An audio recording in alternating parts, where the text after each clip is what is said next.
जय श्री कृष्णा मित्रों, कैसे हैं आप सभी। आशा करते हैं आप सभी स्वस्थ व प्रसन्नचित होंगे। मित्रों, आज फिर एक नई ज्ञानवर्धक कहानी आप सभी के लिए लेकर आए हैं। मित्रों, आप सभी से निवेदन है, वीडियो को पूरा और अंत तक आपको देखना है, क्योंकि आधा अधूरा ज्ञान हमेशा नुकसानदायक होता है। मित्रों, एक समय की बात है, भगवान शंकर और माता पार्वती कैलाश पर्वत पर बैठे हुई थी। तभी माता पार्वती के मन में एक ऐसा प्रश्न जागृत हुआ कि वो उसको सुनकर भगवान शंकर अचंभित रहे। मित्रों, माता पार्वती भगवान शंकर से कहते हैं, हे प्रभु, आप तो अंतर्यामी हैं, सबके स्वामी हैं। कृपया मेरे मन में एक प्रश्न आया है, उस प्रश्न का आप मुझे उत्तर दीजिए। मित्रों, तब भगवान शंकर कहते हैं, पार्वती, आपका ऐसा कौन सा प्रश्न है जिसके कारण आप इतनी व्याकुल हो गई हैं। मित्रों, तब माता पार्वती कहती हैं, हे भोलेनाथ, इस संसार में भांति भांति इस संसार में कई तरह की भांति भांति स्त्रियां हैं और सभी को संभोग का सुख प्राप्त नहीं हो पाता है। ऐसे में वो कौन सी स्त्रियां हैं जिनके साथ मनुष्य यदि संभोग करता है, संबंध बनाता है, तो उनके साथ उनको पाप नहीं लगता है, किसी भी पुरुष को पाप नहीं लगता। ऐसी इस संसार में वो कौन सी स्त्रियां हैं जिनके साथ यदि कोई पुरुष संबंध बनाता है, उनके साथ संभोग करता है, तो उनको पाप नहीं लगता है। मुझे इस प्रश्न का उत्तर चाहिए। मित्रों, तब भगवान शंकर कहते हैं, हे पार्वती, तुमने संसार के कल्याण के लिए ये बहुत ही अच्छा प्रश्न किया है। मैं तुम्हें आज एक ऐसी कहानी सुनाने जा रहा हूँ। इस कहानी को तुम्हें बड़े ध्यान से सुनना है, क्योंकि तुम्हारे इन सभी प्रश्नों का उत्तर इस कहानी में छुपा हुआ है। इसलिए दोस्तों, इस कहानी को आपको भी बड़े ध्यान से सुनना है, क्योंकि माता पार्वती के साथ साथ आपको भी, शायद आपके मन में भी ऐसा प्रश्न अब जरूर उठा होगा कि आखिर में वो कौन सी स्त्रियां हैं जिनके साथ संबंध बनाने, संभोग करने से किसी भी मनुष्य को पाप नहीं लगता है। तो मित्रों, भगवान शंकर कहते हैं, स्त्री को दूसरे पुरुष के साथ संबंध बनाने के बाद भी पाप नहीं लगता। संभोग का भरपूर आनंद रात भर करती है। यह एक काम, प्रिय दर्शकों, आज हम एक अनोखी और रहस्यमयी कथा आपके साथ साझा कर रहे हैं।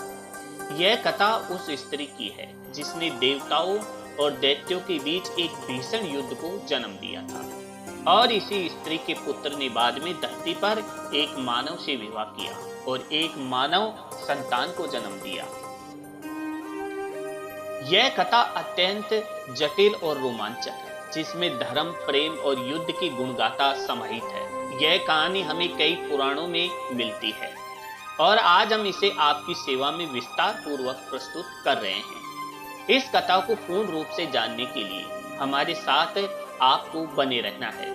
मित्रों, इस वीडियो में कथा महाराज पूर्वा की माता ईला की है, जिनका स्वरूप अत्यंत अद्भुत और रहस्यमय था। ईला जो थी, वो एक समय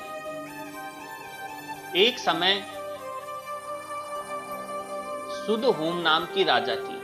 उसके साथ कुछ ऐसी घटना घटी जो है, एक महिला स्त्री शरीर में रहती थी और एक महिला पुरुष के शरीर में रहती थी। मित्रों, वह जो ईला नाम की महिला थी, उसको कुछ ऐसा श्राप लगा हुआ था, कुछ ऐसा देवताओं का श्राप लगा हुआ था कि वो है जो एक महीना स्त्री का शरीर धारण करती थी और एक महीना है जो पुरुष का शरीर धारण करती थी। मित्रों, ईला महाराज पूर्वा की माता बनी। कथा का आरंभ देवताओं के गुरु बृहस्पति से होता है, जिनकी पत्नी तारा अपने अनुपम सौंदर्य के लिए प्रसिद्ध थी। देवी तारा के रूप का लावण्य की चर्चा देवलोक में, गंधर्वों में, अप्सराओं में और देवताओं में होती रहती थी, और उनके रूप के कारण देवगणी नहीं, अप्सराएं भी उनसे ईर्ष्या भाव रखती थी, क्योंकि तारा इतनी सुंदर थी कि उनके समान दूसरी स्त्री नहीं थी।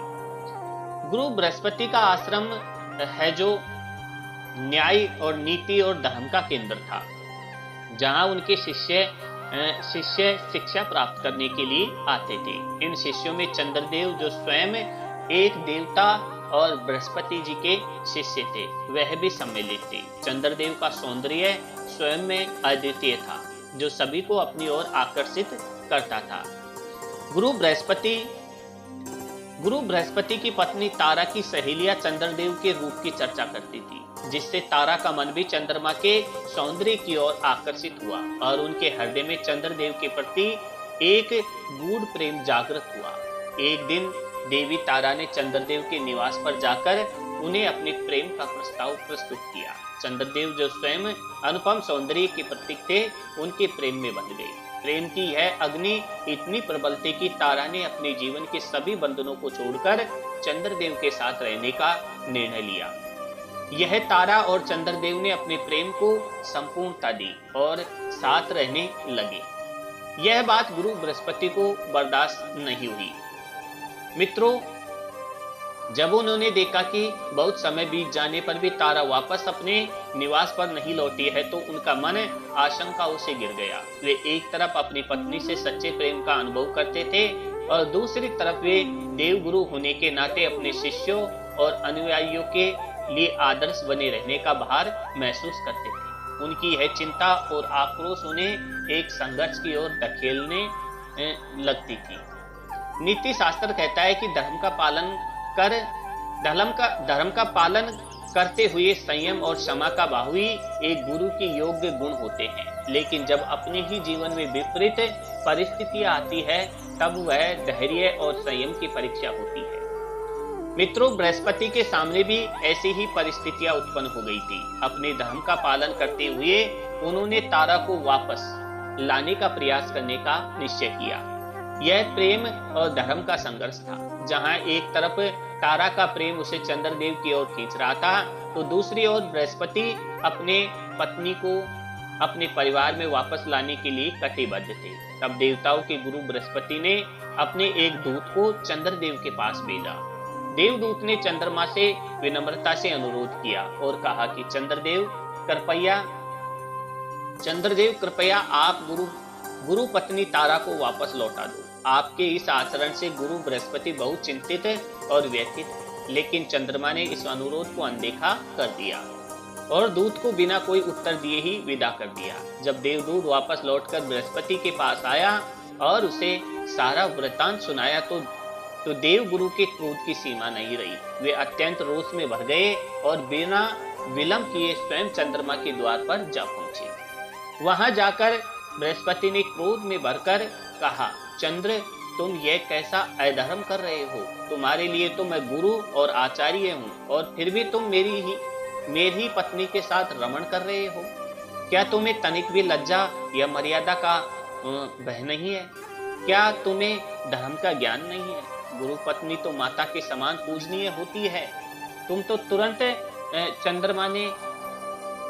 चंद्रमा ने हंसते हुए उत्तर दिया, हे गुरुदेव, आपने ही धर्म शास्त्रों में यह बताया है कि ब्राह्मण भेद पाठ से और स्त्री संसद से दूषित नहीं होती है।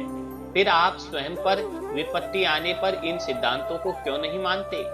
दूसरी बात, मैंने आपकी पत्नी का अपहरण नहीं किया है। वे अपनी स्वेच्छा से मेरे पास आई है, और जब उनकी इच्छा होगी वे आपके पास स्वयं लौट जाएंगी। मैं उन्हें नहीं रोकूंगा। इसलिए कृपया आप अपने घर जाइए और उनके आने की प्रतीक्षा कीजिए। यह सुनकर बृहस्पति का हृदय भारी हो गया, लेकिन उन्होंने कुछ समय के लिए संयम बनाए रखा और लौट आए। कुछ दिनों की प्रतीक्षा के बाद भी जब तारा वापस नहीं लौटी, तो बृहस्पति का क्रोध फिर से बढ़ उठा। इस बार भी अत्यंत क्रोध में भरकर पूर्ण चंद्रमा के द्वार पर जा पहुंचे।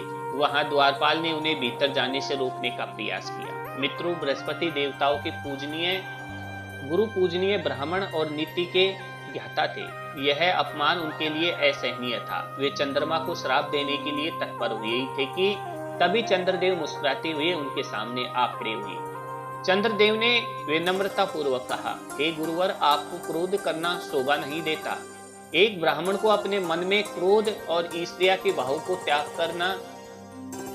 करना चाहिए। क्रोध तो ब्राह्मण का सबसे बड़ा शत्रु होता है।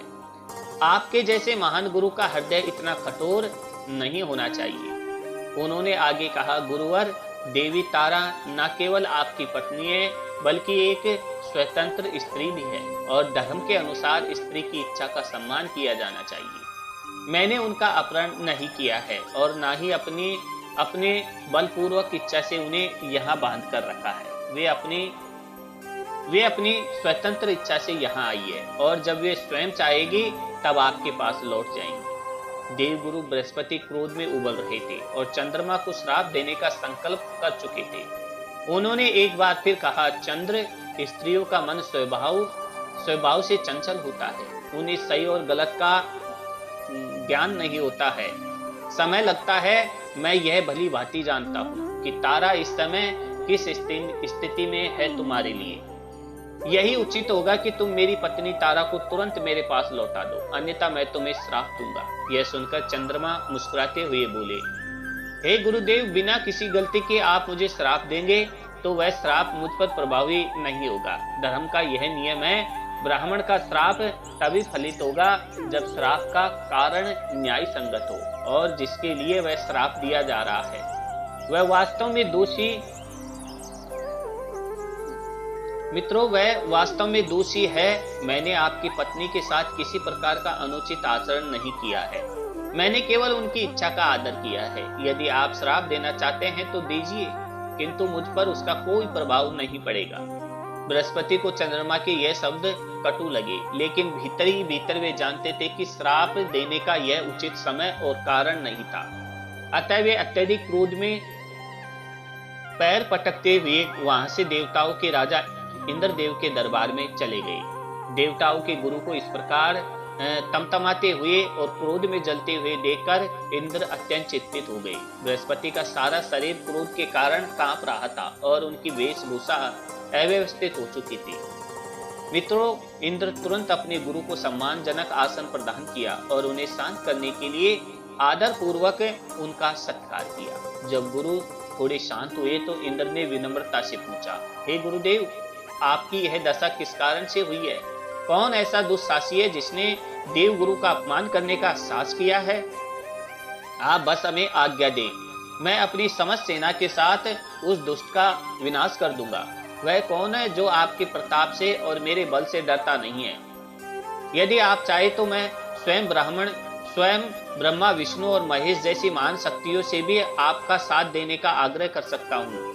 इंद्र के शब्दों से बृहस्पति के हृदय को कुछ शांति मिली। उन्होंने इंद्र की ओर देखते हुए कहा, हे देवराज, वो दुष्ट कोई और नहीं है बल्कि स्वयं चंद्रमा है। उसने मेरी पत्नी तारा को अपने घर में रखा हुआ है और वह उसे वापस लौटाने से इनकार कर रहा है।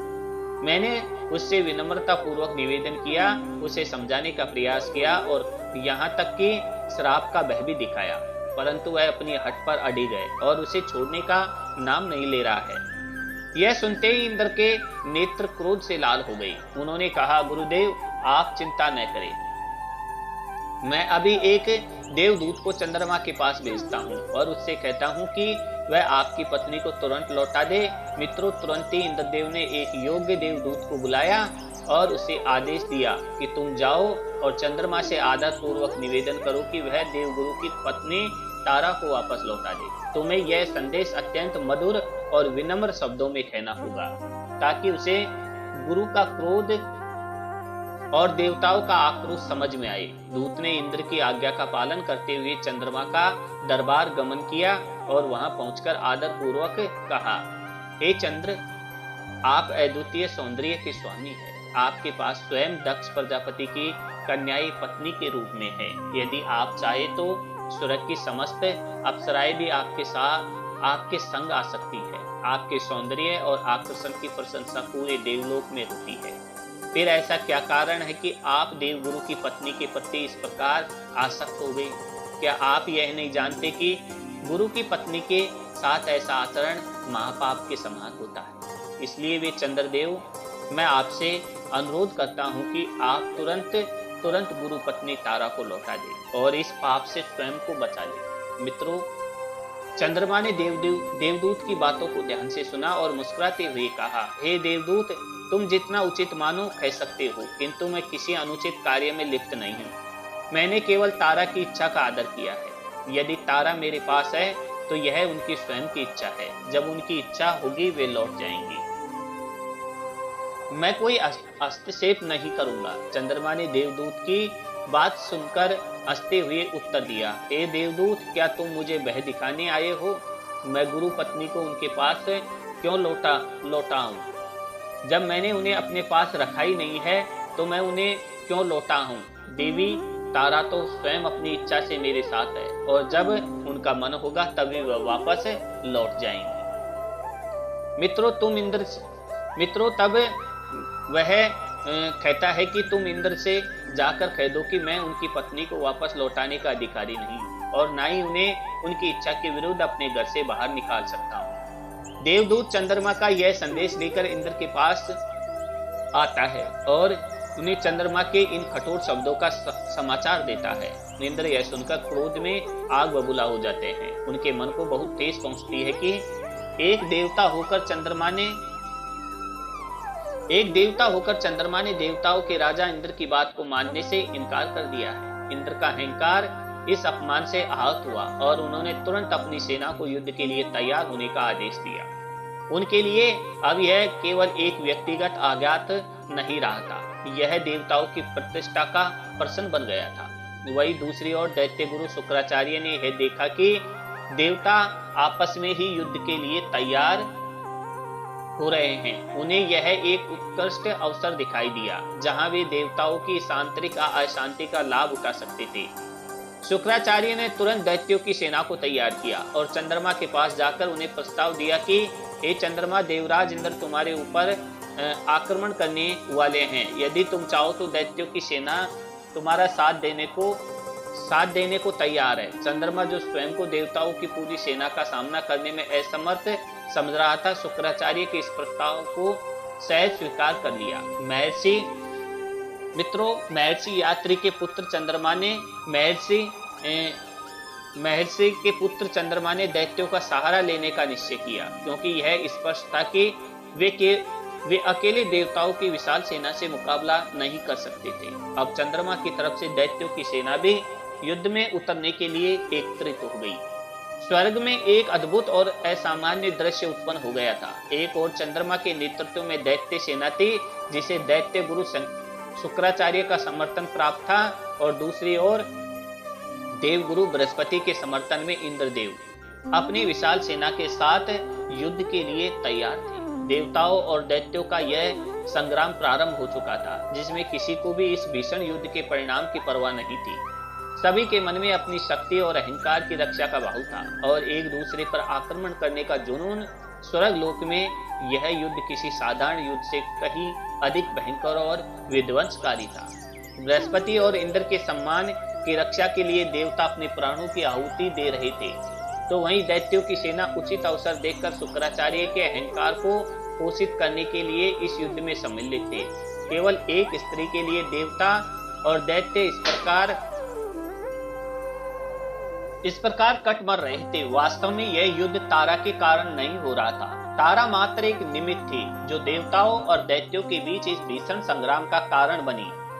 दैत्यों के लिए यह युद्ध देवताओं के प्रति पुरानी शत्रुता और प्रतिशोध को प्रकट करने का एक मौका था और शुक्राचार्य के लिए यह अपनी प्रतिष्ठा और शक्ति को प्रकट करने का एक साधन था। दूसरी ओर इंद्र और देवगण के लिए यह उनके सम्मान और अनुशासन की रक्षा का प्रश्न था। इस प्रकार यह युद्ध केवल एक स्त्री की उपस्थिति के कारण नहीं, बल्कि दोनों पक्षों के अहंकार और सत्ता की लालसा के कारण बढ़ता चला गया। युद्ध के मैदान में भयानक हाहाकार मच गया। अस्त्र शस्त्रों की चमक से आकाश प्रकाशमान हो गया। चारों ओर रणभेदी की ध्वनि गूंज रही थी। देवता और दैत्य एक दूसरे पर तीखे प्रहार कर रहे थे और प्रत्येक योद्धा अपनी पूरी शक्ति और वीरता के साथ युद्ध कर रहा था। इस संग्राम में न केवल इंद्र और बृहस्पति का क्रोध था, बल्कि शुक्राचार्य का छल और युद्ध कौशल भी सम्मिलित था। भीषण संग्राम के मैदान में देवता और दैत्य अपने राजा और गुरु के अहंकार को संतुष्ट करने के लिए एक दूसरे से टकरा रहे थे। दोनों सेनाओं के बीच रक्तपात इतना प्रचंड हो गया था कि युद्ध भूमि लहूलुहान होती थी। रक्त की नदियां बहने लगी और युद्ध का यह उन्माद सृष्टि के संतुलन को भंग करने लगा था। देवताओं और दैत्यों के इस विनाश युद्ध को देखकर स्वयं ब्रह्मा जी को चिंता हुई। उन्हें यह अनुभव हुआ कि यदि समय रहते हुए इस युद्ध को नहीं रोका गया तो उनकी सृष्टि का विनाश हो सकता है। तब ब्रह्मा जी ने स्वयं हस्तक्षेप करने का निश्चय किया। वे युद्ध भूमि में पधारे और सीधे चंद्रमा से बोले, चंद्रमा, क्या तुम्हें शोभा देता है कि एक स्त्री के कारण इस प्रकार का विध्वंस हो? एकमात्र स्त्री के लिए इतने प्राणों का हरण हो, इतने योद्धाओं को मृत्यु के मुख में धकेलना क्या न्याय संगत है? चंद्रमा जो ब्रह्मा जी के प्रताप से प्रभावित थे, उनकी बातों को अनदेखा नहीं कर सकते थे। ब्रह्मा जी उनके परम पितामह थे और उनके प्रति उनकी गहन श्रद्धा भी थे। ब्रह्मा जी के समझाने पर चंद्रमा ने अपना क्रोध और अहंकार त्याग दिया और शांत हो गई। ब्रह्मा जी ने दैत्यों के गुरु शुक्राचार्य की ओर भी ध्यान दिया और उनसे कहा, हे शुक्राचार्य, तुम अत्यंत विद्वान और समझदार हो। तुम्हें इस प्रकार के अनर्थ में भाग नहीं लेना चाहिए था। तुम्हारा उद्देश्य देवताओं के साथ शत्रुता निभाना नहीं बल्कि धर्म और नीति का पालन करना होना चाहिए था। अतः इस रक्तपात को रोकते हुए तुम अपनी सेना को वापस लौटा ले जाओ। शुक्राचार्य भी ब्रह्मा जी के वचनों का आदर करते थे और उन्होंने तुरंत अपनी सेना को युद्ध से वापस बुला लिया और इस प्रकार दैत्य सेना चंद्रमा के पक्ष से हट गए। चंद्रमा ने भी शांति चित्त होकर देवगुरु बृहस्पति की पत्नी देवी तारा को बृहस्पति के पास लौटा दिया। युद्ध का यह भीषण क्रम इस प्रकार समाप्त हुआ और स्वर्ग में एक बार फिर शांति स्थापित हुई। प्रिय दर्शकों, समय बीतने लगा। तारा अब बृहस्पति के साथ उनके घर पर रहने लगी। कुछ समय बाद तारा गर्भवती हो गई और उनके गर्भ से एक अत्यंत सुंदर पुत्र जन्म लेता है। वह पुत्र इतना रूपवान था कि उसके जन्म की चर्चा पूरे देवलोक में होने लगी। उस बालक का सौंदर्य ऐसा था मानो स्वयं भगवान श्री कृष्ण ने अवतार लिया हो। देवताओं में इस समाचार से आनंद की लहर दौड़ गई और बृहस्पति हर्षित हो उठे। उन्होंने तुरंत उस बालक का जात कर्म संस्कार किया और उसका नाम बुद्ध रखा। इस प्रकार इस समाचार ने चंद्रमा का ध्यान भी खींचा। वे शुभ समाचार को सुनकर बृहस्पति के पास आए और बोले, हे परवर, आप देवताओं के गुरु हैं, ज्ञान के सागर है। क्या आपको पता नहीं है कि संतान का जात क्रम संस्कार उसके पिता का कर्तव्य होता है और इस बालक का पिता तो मैं हूँ। इस बालक पर मेरा अधिकार है और मैं उसका उचित अभिभावक हूँ। बृहस्पति ने क्रोध में उत्तर दिया, चंद्रमा, यह कैसी मूर्खतापूर्ण बातें कर रहे हो? तारा मेरी पत्नी है और इस नाते यह बालक भी मेरा ही पुत्र है। तुम केवल एक शिष्य हो। तुम्हारा यह आचरण अनुचित है। इससे पहले बोलो तो कुछ सोचना। सही, तुम्हारी ऐसी बातों से मुझे तुम पर और तुम्हारी बुद्धि पर शर्म आती है। चंद्रमा ने शांत चित्त मुस्कान के साथ उत्तर दिया, हे देवगुरु, आप परम ज्ञानी हैं, सभी विज्ञानों के ज्ञाता है। क्या आप यह साधारण सी बात नहीं समझते कि संतान का जन्म मात्र विवाह से नहीं होता बल्कि स्त्री और पुरुष के शारीरिक और यौन संबंध से होता है? मैं जानता हूं कि तारा आपकी धर्मपत्नी है, लेकिन यह बालक मेरे अंश से उत्पन्न हुआ है, इसलिए इस बालक पर मेरा अधिकार है। मित्रों, यह वह समय था जब समस्त देवता, मुनि, गंधर्व और अप्सराएं वहां एकत्रित थी और देवगुरु बृहस्पति चंद्रमा के बीच यह संवाद सुन रहे थे। सभी आश्चर्यचकित थे। चंद्रमा के मुख से यह सब सुनकर देवगुरु बृहस्पति के पांव तले जमीन खिसक गई। यह उनके लिए किसी घोर अपमान से कम नहीं था। उनके चरित्र पर लगाए गए ऐसे लांछन को सहन कर पाना उनके लिए अत्यंत कठिन था। बृहस्पति का संपूर्ण शरीर क्रोध से जल उठा, मानो तेल में आग लगा दी हो। और इस प्रकार की स्थिति ने देवगुरु और चंद्रमा के बीच पुनः युद्ध की संभावना पैदा कर दी। ऐसा मालूम पड़ रहा था मानो कुछ समय पहले ही जो युद्ध रुक गया था वह फिर से प्रारंभ हो जाएगा, जिससे संसार विनाश की ओर अग्रसर हो जाएगा। मित्रों, तभी ब्रह्मा जी ने समय की गंभीरता को समझते हुए तुरंत हस्तक्षेप किया। उन्होंने दोनों को शांत किया और बोले, तुम दोनों शांत रहो। इस बालक का पिता कौन है, इसका निर्णय स्वयं तारा करेगी। केवल एक माँ ही सत्य को बता सकती है कि उसके गर्भ में किसका अंश है। मित्रों, ब्रह्मा जी ने तारा को बुलाया और सच्चाई पूछी। तारा जो इस स्थिति से अत्यंत संकोच में थी, लज्जा और अपार संकोच के साथ बोली, हे परमपिता, यह बात सबके समक्ष कह पाना मेरे लिए अत्यंत कठिन है। यदि मैं इस प्रश्न का उत्तर देती हूँ तो इससे या तो मेरे पति देवगुरु का अपमान होगा या मेरे प्रिय चंद्रमा का अपमान होगा। कृपया मुझे यह उत्तर एकांत में देने का अवसर प्रदान करें। मित्रों, ब्रह्मा जी तारा के अनुरोध को स्वीकार करते हैं और उसे एकांत में ले गए। मित्रों, ये कहानी आपको कैसी लग रही है? कृपया एक लाइक जरूर कर दीजिए। साथ ही साथ यदि आप इस चैनल पर नहीं जुड़े हैं तो चैनल को सब्सक्राइब अवश्य कर लीजिए। साथ ही साथ बेल आइकन को जरूर ऑन कर लीजिए। मित्रों, तब तारा कहती है, प्रभु देवगुरु बृहस्पति मेरे पति है, लेकिन चंद्रमा मेरे प्रेमी है। यह बालक मेरे और चंद्रमा के प्रेम का ही परिणाम है। यह चंद्रमा के वीर्य से उत्पन्न हुआ है। आप जो भी उचित समझे वैसा निर्णय कर ले।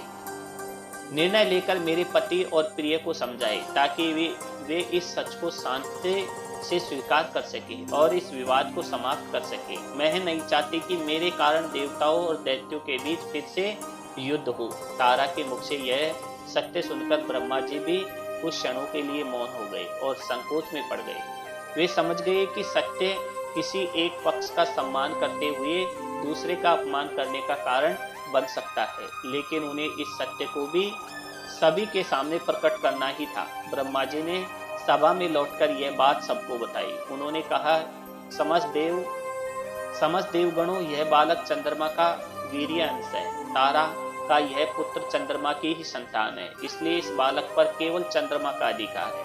यह सुनकर चंद्रमा अत्यंत प्रसन्न हुए, लेकिन देवगुरु बृहस्पति का मन और अधिक आहत हो गया। उन्होंने यह अपमान बहुत भारी लगा। ब्रह्मा जी ने बृहस्पति की ओर देखते हुए समझाया, हे देवगुरु, धर्म और सत्य का पालन करना ही हमारा कर्तव्य है। यह बालक अब चंद्रमा का है, अतः इसे उन्हें सौंप देना ही उचित होगा। इससे किसी प्रकार का विवाद नहीं होना चाहिए।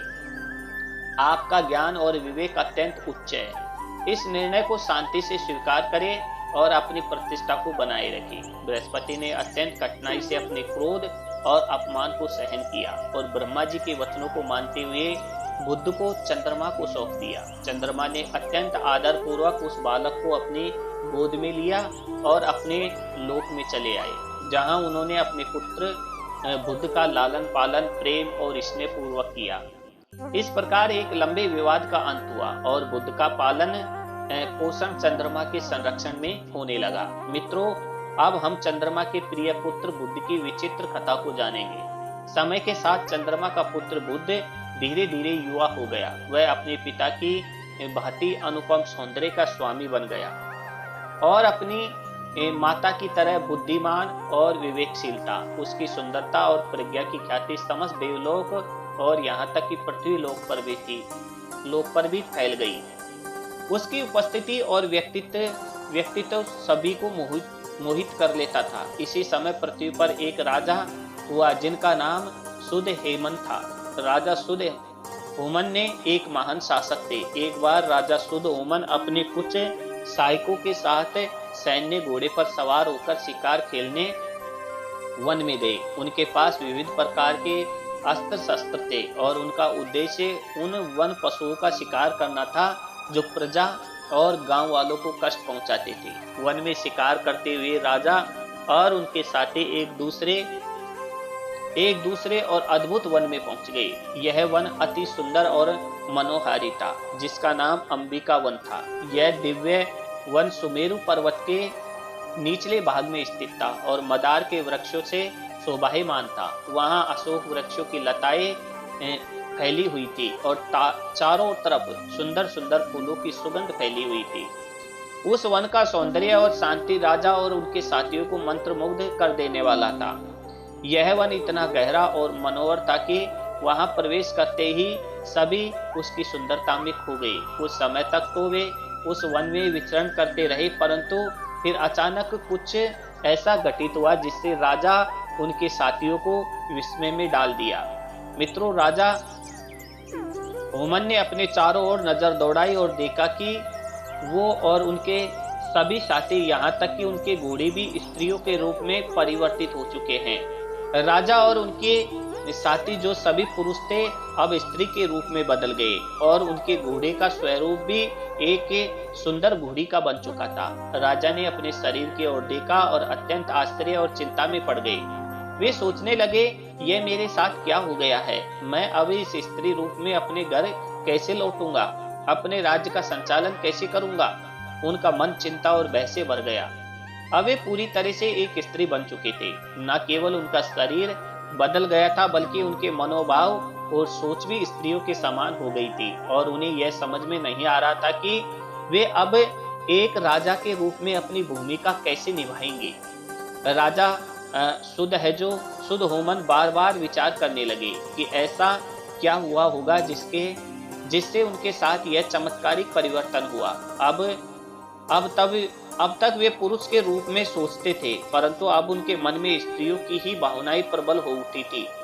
वे एक पुरुष की तरह सोचने में असमर्थ हो गए थे और उनका शरीर भी पुरुष के समान व्यवहार नहीं कर रहा था। यह उनके लिए अत्यंत विचलित कर देने वाली परिस्थितियां थी, जिससे वे उभरने का कोई उपाय नहीं ढूंढ पा रहे थे।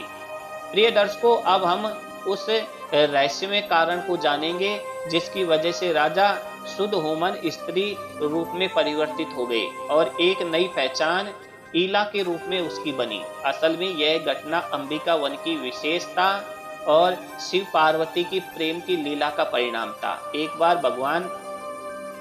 भगवान शिव माता पार्वती के साथ उसी वन में विहार कर रहे थे। उनका वह एकांत वास मधुर प्रेम का क्षण था, जहां वे संसार के समस्त चिंताओं से दूर केवल अपने प्रेम में मगन थे। उसी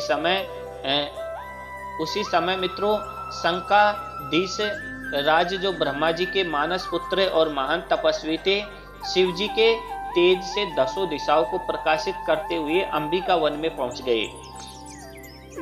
महादेव, शिव और माता पार्वती को इस प्रकार एकांत में देखकर शंकाधिक मुनियों ने तुरंत अपनी दृष्टि हटा ली और बिना किसी संवाद के वहां से लौट आए। लेकिन इस दृश्य ने माता पार्वती को अत्यंत लज्जित कर दिया था।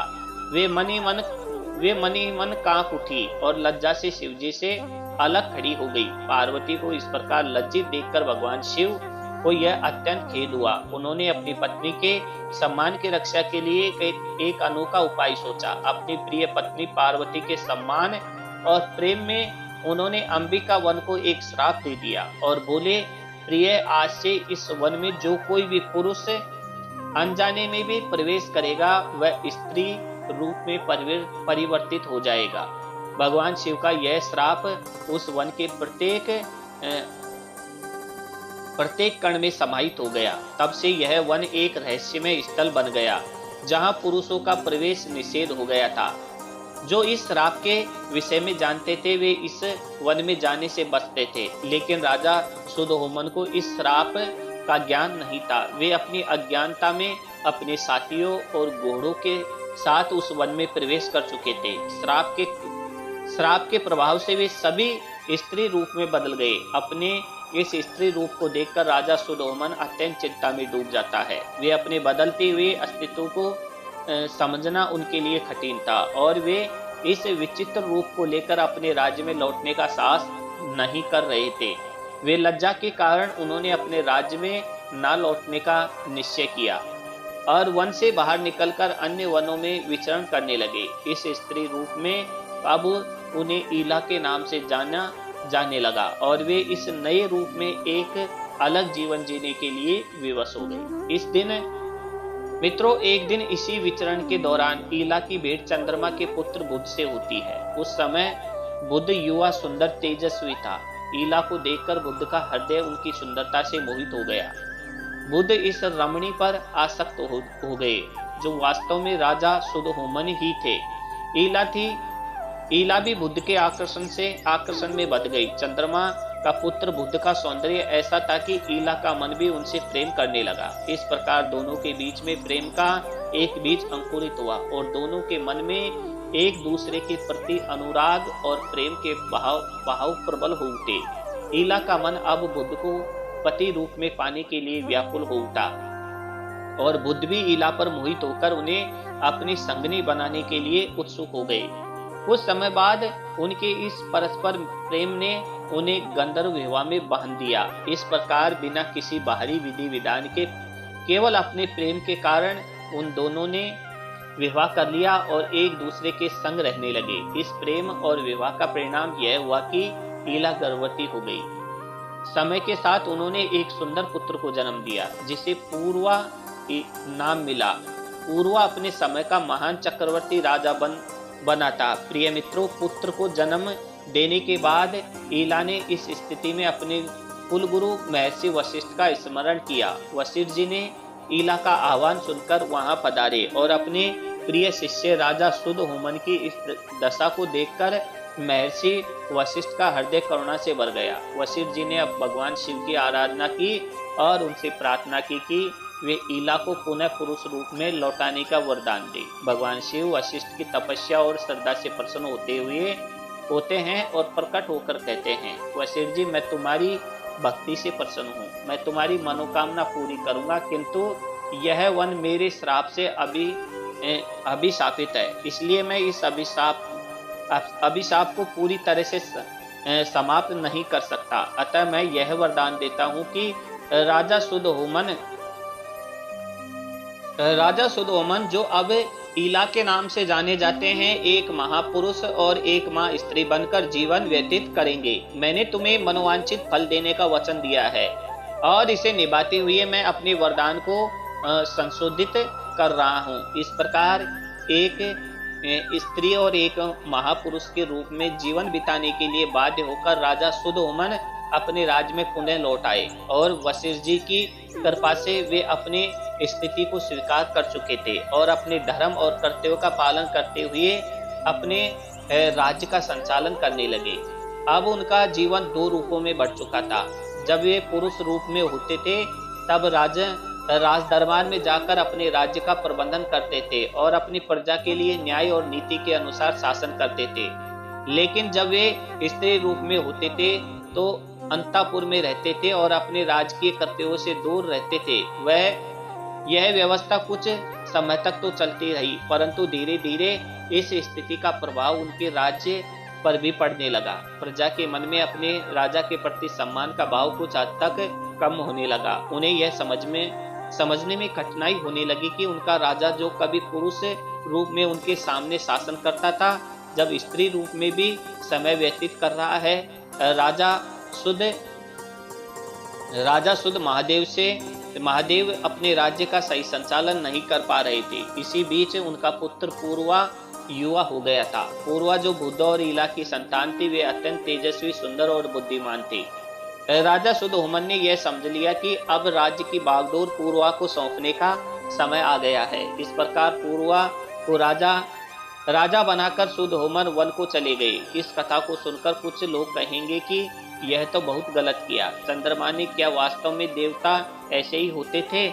तो आपको बता दूं कि इंद्र, चंद्र, सूर्य, गुरु सूर्य, सप्त ऋषि और आदि देवताओं के नाम व्यक्ति विशेष के नाम नहीं है, बल्कि यह विशिष्ट पद के नाम है जो विभिन्न कालों और नवों में बदलते रहते हैं। प्रत्येक नव में अलग अलग मनु, इंद्र, चंद्र, सूर्य और सप्त ऋषि होते हैं। कुल 14 वन होते हैं और प्रत्येक वन के अनुसार इन पदों पर विभिन्न देवताओं की नियुक्ति होती है। इन पदों पर बैठने वाले देवता समय समय पर अलग अलग योग्यताओं के आधार पर नियुक्त होते हैं। जैसे एक समय में किसी विशेष देवता को चंद्र पद प्राप्त हुआ और उन्होंने अपनी शक्ति एवं ज्ञान से उस पद का निर्वहन किया, परंतु उस विशेष समय के चंद्र ने तत्काल गुरु की पत्नी तारा से मोहित होकर गलत कार्य किया, जिसका परिणाम उन्हें भोगना पड़ा। यह घटना स्पष्ट रहती है कि देवताओं की भूमिकाएं और उनके कर्मों का आचरण भी उनके पद के अनुसार जिम्मेदारियां लाता है। यह आवश्यक नहीं है कि हर बार चंद्र या इंद्र इसी प्रकार का व्यवहार करता हो। यह कर्म और परिस्थितियों पर निर्भर करता है। इसी प्रकार इंद्र पद पर विराजमान देवता भी सदैव एक ही व्यक्ति नहीं होते। अगर कोई इंद्र अपने कर्तव्यों का पालन करने में असफल होता है या पाप करते हैं तो उन्हें उस पद से हटा दिया जाता है और उस स्थान पर किसी अन्य योग्य और पवित्र आत्मा को पद पर बैठा दिया जाता है। मित्रों, त्रिदेव इस क्रिया में निर्णय लेते हैं कौन इस पद के योग्य है और आवश्यकता पड़ने पर किसी देव को श्राप देकर वे पद से हटा भी सकते हैं। इस प्रकार से देवताओं की पूजा उनकी शक्तियों और कर्म के आधार पर होती है, न कि व्यक्ति विशेष के कारण। सदैव योग्य और पवित्र देवता ही इन पदों पर नियुक्त किए जाते हैं ताकि सृष्टि का संतुलन बनाए रखा जा सके। चंद्रमा एक पद था और चंद्रमा के पद पर बैठने वाला कोई भी चंद्रमा कहलाता था।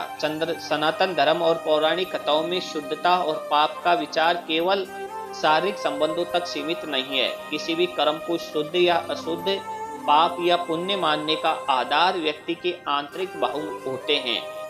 मित्रों, विशेष परिस्थितियों में यदि किसी स्त्री का संबंध किसी अन्य पुरुष से होता है और यह संबंध धर्म, कर्तव्य और निष्ठा के आधार पर होता है तो इसे पाप नहीं माना जाता है। यहाँ कुछ सिद्धांत है जो इस विचार को समझाने में सहायक होते हैं। पहला, धर्म और कर्तव्य का पालन। यदि कोई स्त्री किसी विशेष परिस्थिति में धर्म और कर्तव्य का पालन करने के उद्देश्य से ऐसा संबंध बनाती है तो उसे पाप नहीं माना जाता है। उदाहरण के लिए महाभारत में कुंती और द्रौपदी जैसे पात्रों का संबंध विशेष रूप से धर्म और कर्तव्यों का पालन करने के तहत था। कुंती ने देवताओं से संतान प्राप्ति की और द्रौपदी का 5 पांडवों से विवाह धर्म के आदेशों और मां की आज्ञा के तहत हुआ था। इन संबंधों को धर्म संगत माना गया और उनसे अशुद्ध नहीं हुई। नंबर 2, परिस्थितियों का विशेष महत्व। मित्रों, धर्म शास्त्रों में विशेष परिस्थितियों का महत्व होता है। किसी स्त्री की परिस्थिति, भावनाएं और उद्देश्य भी पाप या पुण्य को तय करते हैं। उदाहरण के लिए रामायण में तारा का सुग्रीव के साथ विवाह उनके पति बाली की मृत्यु के बाद हुआ था। यह उस समय की सामाजिक और धार्मिक परंपराओं के अनुसार उचित था। ऐसी स्थितियों में धर्म के नियम अनुसार किए गए कार्यों को पवित्र माना गया है और इस कारण से तारा अशुद्ध नहीं मानी गई। नंबर 3, आंतरिक शुद्धता और भावना का महत्व। सनातन धर्म में कर्म के पीछे की भावना, आंतरिक शुद्धता को बहुत महत्व दिया गया है। यदि किसी स्त्री का उद्देश्य किसी प्रकार का छल, काम या अधर्म नहीं है और वह अपने सच्चे मन और अच्छे इरादों से संबंध बनाती है तो उसे अशुद्ध नहीं माना जाता। अशुद्धता का अर्थ केवल शारीरिक शुद्धता नहीं है बल्कि विचार, कर्म और भाव की शुद्धता होना चाहिए। यदि भाव शुद्ध है और कर्म धर्म अनुकूल है तो वह कर्म पाप नहीं माना जाता है। यह स्पष्ट है कि शुद्धता या पाप का निर्णय शारीरिक संबंधों से नहीं बल्कि उन संबंधों के पीछे की भावना, उद्देश्य और परिस्थिति से होता है। सनातन धर्मी यह व्यापक दृष्टि व्यक्ति के कर्म को संपूर्णता से देखते हैं और यही कारण है कि विशेष परिस्थितियों में स्त्री को अशुद्ध या पापी नहीं माना जाता है। तो दोस्तों, इस संबंध में आपका क्या विचार है? अपनी राय दीजिए कमेंट बॉक्स में और मिलते हैं आपसे अगली वीडियो में। आप सभी का बहुत बहुत धन्यवाद। जय श्री कृष्ण मित्र।